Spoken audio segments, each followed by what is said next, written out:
I was watching this video and it gave me this whole new perspective on avoidant people. And I just want to explain this to you guys because it's just thinking about it this way just is so profound. So, this person was talking about this in terms of like addicts and addiction, but this totally plays into avoidance. So, he was saying that all bad behavior stems from essentially wanting love and validation, but not having the skill set to be able to get those needs met correctly. So, if you think about an avoidant person, this avoidant person has been in a state of like fight or flight threat for their entire life. Like that is just how their nervous system exists. And the same thing is true if you're anxious. I think the same thing is true for all insecure attachments.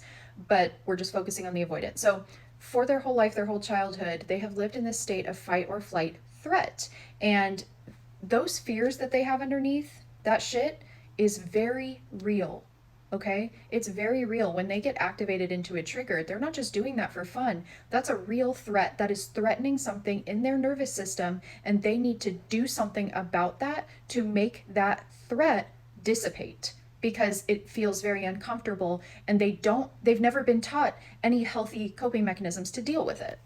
In fact, all they've ever been taught is that they need to suppress it and not deal with it and find other ways to survive, like hyper independence and not feeling their feelings and avoiding, right? All these things that they do because feelings are not safe. Asserting your needs is not safe. These things will lead to future pain. So you need to suppress, suppress, suppress.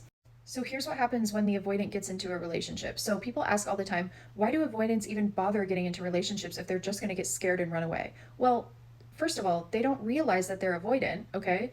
They don't know that. They are human. They crave love and connection just like anyone else. They are a human individual person before they are an avoidant.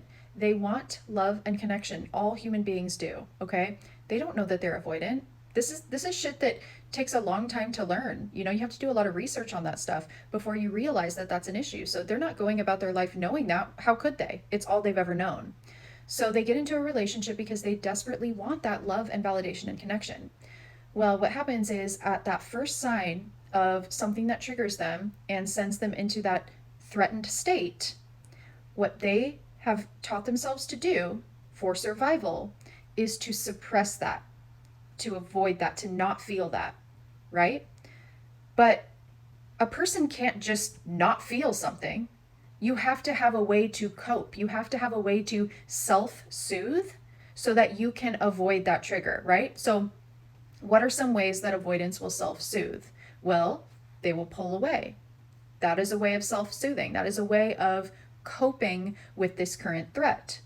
They'll pull away, gain some space. They will engage in addictions. So maybe drinking, drugs, gambling, shopping, sports betting, whatever it might be. Um, they might be workaholics. A lot of avoidants are workaholics. They might have a ton of hobbies and they will literally like stay up all night doing their hobby because they are like they have to use these things to self soothe because they just had this trigger that threatened their nervous system into a serious state of activation. Now they have to do something about that so that they can suppress this feeling because feelings do not feel safe for them.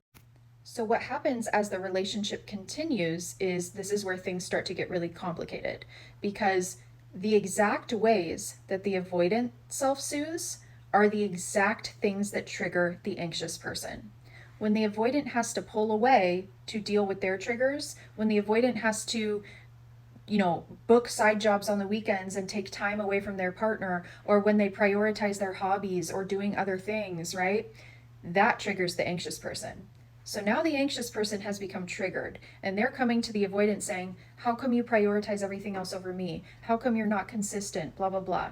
Okay, there's another threat to the avoidance nervous system. Okay, so now there's another added layer of threat, which is only going to cause the avoidant to start doing those things more because that's the only way they know how to deal with those triggers.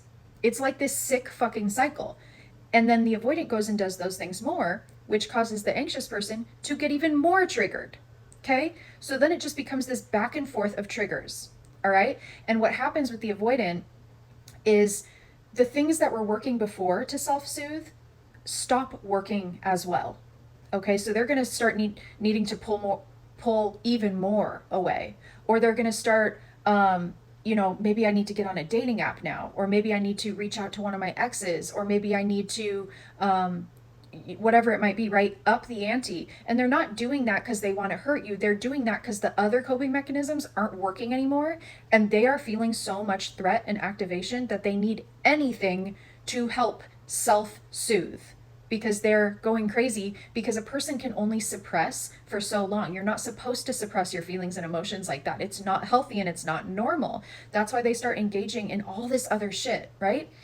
The way that an anxious person self-soothes is by trying to control the relationship. So that the anxious person is using the avoidant as their addiction, as their coping mechanism, which is just terrible for the avoidant, because all the avoidant wants is to get away from the anxious person for a little while so that they can deal with that feeling that they're having. So it just turns into this really bad mess.